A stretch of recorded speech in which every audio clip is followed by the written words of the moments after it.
warahmatullahi wabarakatuh.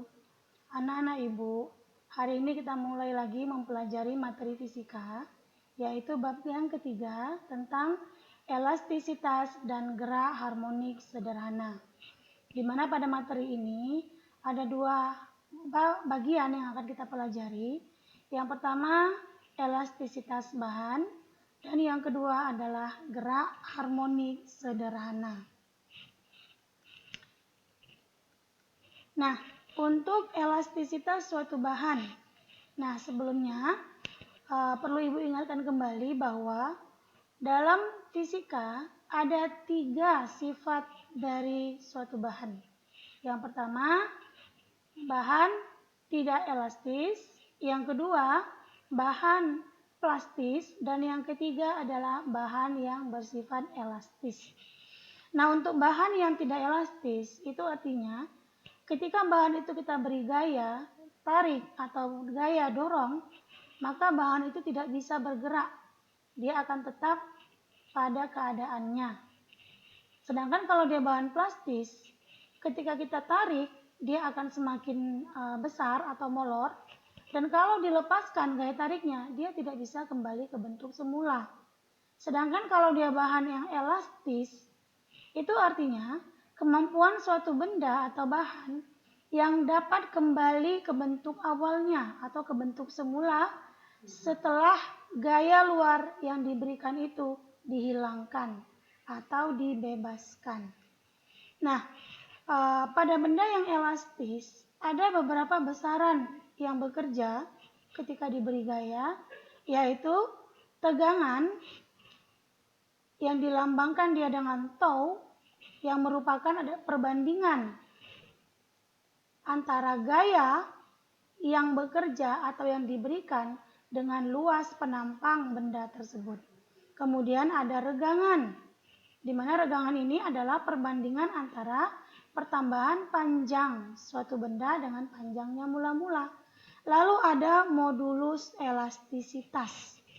Modulus elastisitas ini kita lambangkan dia dengan E, yaitu perbandingan antara tegangan dan regangan. Atau E sama dengan tau per A. Tau per E. Tegangan per regangan. Nah, di sini ada grafik tegangan terhadap regangan. Kemudian disinilah yang disebut dengan modulus elastisitas suatu bahan, yaitu perbandingan antara tegangan dan regangan yang dialami suatu bahan. Dilambangkan dia dengan E, yang dirumuskan dengan tau per E. Modulus elastisitas ini juga disebut dengan modulus Young. Nah, kemudian hukum Hooke mengatakan bahwa jika gaya tarik tidak melampaui batas elastisitas pegas, maka pertambahan panjang pegas berbanding lurus atau sebanding dengan gaya tariknya. Di mana hukum Hooke ini merumuskan gaya tarik atau gaya yang diberikan pada suatu pegas kita rumuskan dengan K, konstanta pegas, dikalikan dengan delta X, yaitu pertambahan panjang yang dialami pegas tersebut. Kemudian setiap pegas mempunyai konstanta gaya atau konstanta pegas, ya, yang dirumuskan dengan K sama dengan F per delta X, atau bisa juga dengan K sama dengan delta E per L. Nah, kemudian bagian yang kedua tadi adalah gerak harmonik sederhana. Apa itu gerak harmonik sederhana?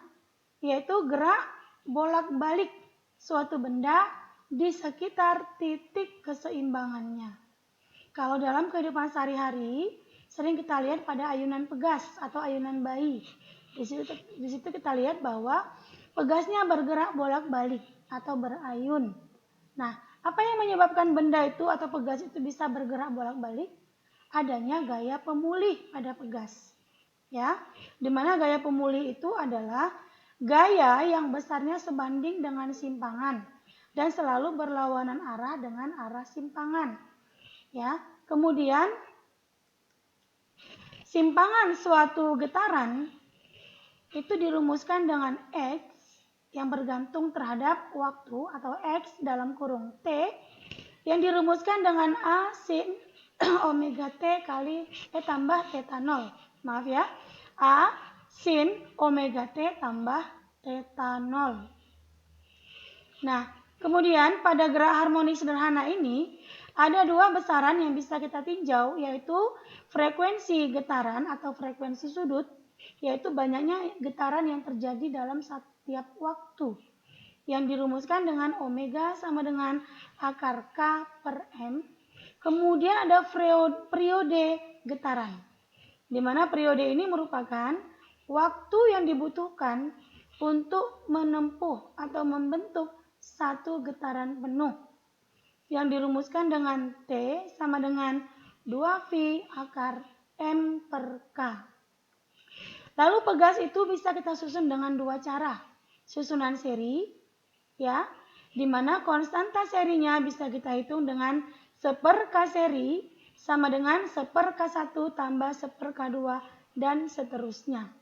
Kemudian juga bisa disusun secara paralel, yaitu disusun dengan cara berdampingan seperti ini, sehingga K totalnya atau K paralelnya adalah N atau jumlah pegasnya dikali dengan konstanta pegasnya.